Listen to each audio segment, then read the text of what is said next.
Every day we're faced with thousands of decisions, and they might be just whether to turn left or right at a junction when you're out for a walk with the dog, or it might be whether to go and have a cup of coffee or have a cup of tea before doing your training session, or it might be more complicated decisions like, well, are you sufficiently recovered to do the hard interval session that you're planning, or should you do an easy ride or have an easier day? And if you do the interval session or the long, harder endurance ride, should that be 3 hours, 4 hours, 6 hours, or 8 by a minute, or 4 by 8 minutes? Come on, little Fernie! And nowadays there are lots of tools that supposedly help us by giving us a recovery score, and they tell us, how hard we can train on any given day. You probably notice that this readiness to perform may not correlate with how you feel. In fact, most people, whether you're experienced or not, will notice that they might feel good on a certain day, but their gadgets tell them they're not feeling good. Well, who's right? So we've got all these data from things like Garmin and Whoop and apps on our phones and iPads and all sorts of other stuff that gives us all these recovery scores and readiness to train and whatever else. But we're not really that sure of how useful that is. How do we use it? Because the actual recovery scores, or how long it takes you to recover, I'm sure you'll find, it's fairly questionable. But obviously it is, obviously all these data are quite scientifically developed, and they wouldn't be there if they weren't useful. So in my experience, the best thing to do is to have a plan, have a weekly plan, execute that plan.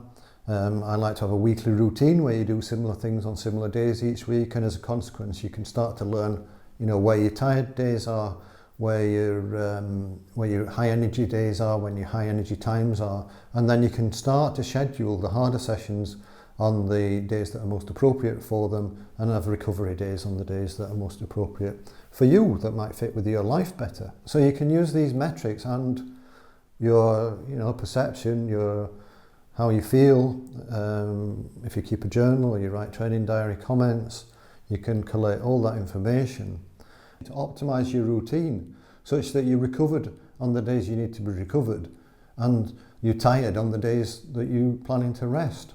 So rather than trying to use the readiness scores and the recovery scores to inform your day-to-day behaviour, it's much better to use the recovery scores and your sleep tracker and all this other information to inform how your routine is working for you, and then adjust that plan in accordance with your recovery scores. So you've then got the most effective plan that takes you to your event in the best possible shape and best readiness to perform on the day that you need to perform. By divorcing the decision process from the analysis process, you're not overcome by decision fatigue, or what we might call analysis paralysis. You're not looking at your Whoop recovery score every morning to see whether you should train or not. It's much better to do the training, record the information, and then retrospectively decide whether to change the training in the future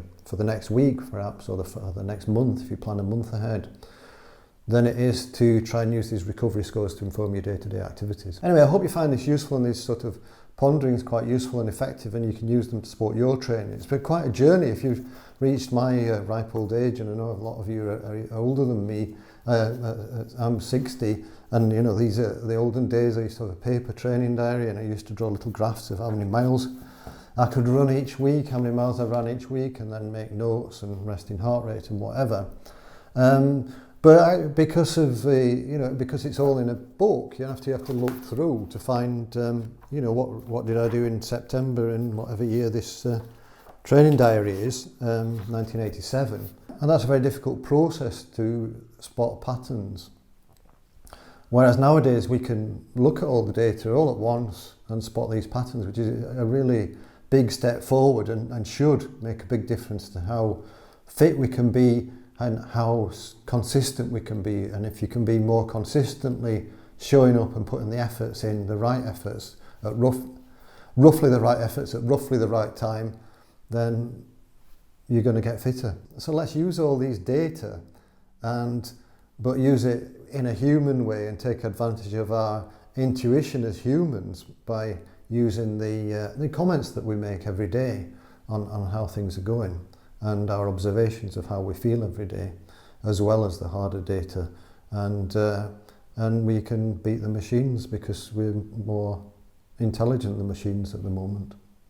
Maybe not forever, but for the moment. If you want to work with Claire or me on one-to-one coaching, we'd love to work with you, so please get in touch. We use all these systems. We use artificial intelligence systems to analyse patterns and our expertise as coaches and experience to understand you as a person. Okay, see you next time. Bye.